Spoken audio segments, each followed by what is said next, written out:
Rich Dad, Poor Dad, What the Rich Teach Their Kids About Money That the Poor and Middle Class Do Not, by Robert T. Kiyosaki, a book that has helped millions of people understand money better.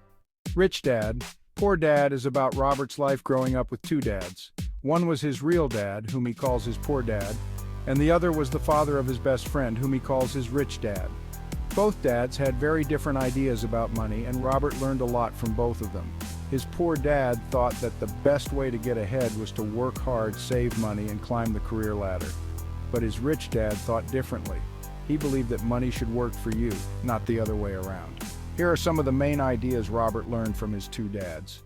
One of the big lessons in the book is that you don't need a big paycheck to be rich.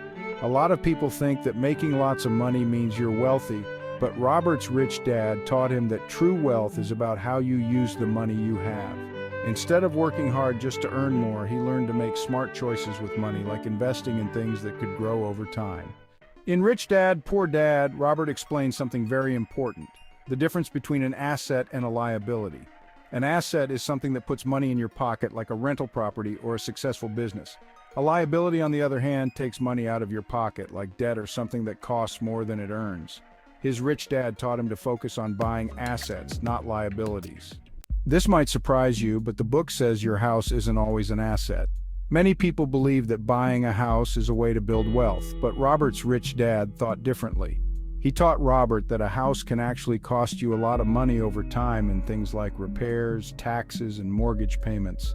So, while a house can be nice to live in, it's not always a good investment.